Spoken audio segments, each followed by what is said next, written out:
A young boy called 911 to get help with his math homework. The police soon figured out that he had a bigger problem, so they rushed to his house. Ryan Crosby was deep in thought as he stared at his math book and the plain wall. "How do I figure this one out?" he mumbled.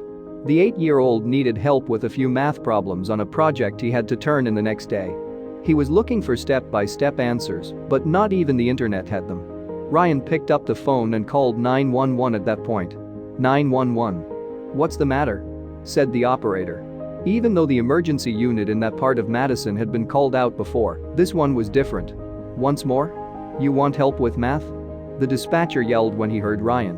"Yes, I do," Ryan replied. "My mom always told me I shouldn't be afraid to call 911 for help." The person on the phone hoped this wasn't a joke. On Halloween, kids in the town would often call them with prank calls. So this time, she didn't pay much attention to the little boy's pleas to help him with his math homework. "There's something wrong. You stay with him while we search, officer." "Listen, son. What are you called?" the call taker asked. "My name is Ryan." "Ryan, this is not a place for lessons," the operator said. "This is an emergency line. Is there something you need help with right away?" But Ryan insisted that all he needed was help with his math. "Please. My mom said 911 helps. Please help me with this," he cried. At this point, the operator thought about ending the call, but she wanted to make sure the kid wasn't playing a joke on her, so she decided to talk to the boy's mother. "All right. I will send your call to the department for non-emergencies. But first, can you give your mother the phone?" said the operator. Ryan cried and said that if his mother had been home, he wouldn't have called 911. "I see. Is there another adult in the house with you?" asked the person on the phone. Ryan said, "No, it's just me." "Are you saying, Ryan, that you're the only one in the house?" "Yes." "1 second, wait. Ryan was on the phone with the operator while she quickly looked up his address.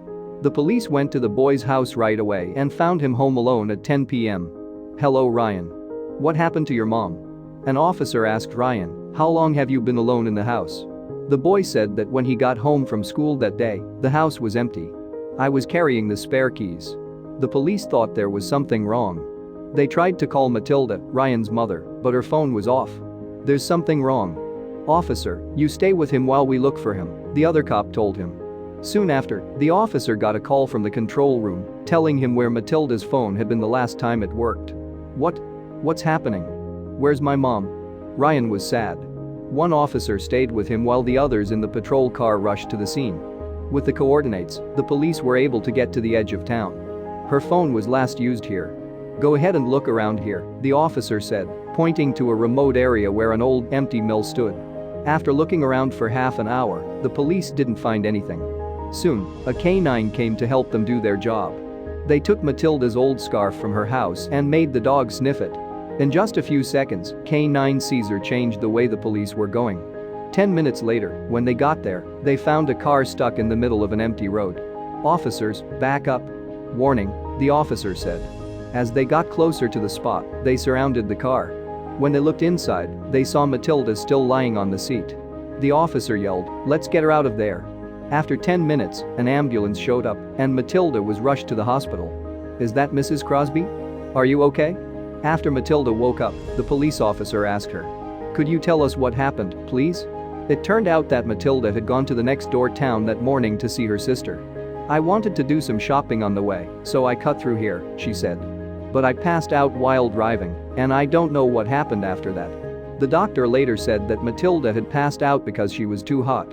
Her phone's battery was dead, and she slept all day in the car because she couldn't wake up.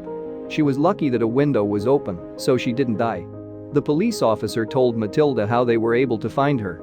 "It looks like Ryan's call to 911 saved your life." After that, a police officer took Matilda home. Ryan ran up to her when he saw her and gave her a teary-eyed hug. "Mommy. I've missed you." He asked, "Where were you?" Matilda gave her son a kiss and a hug. She realized she had done the right thing by telling her son to call 911 whenever he needed help. She smiled and said, "You saved my life." The event taught Matilda's friends and family a good lesson. They taught their kids that calling 911 when they needed help was nothing to be afraid of.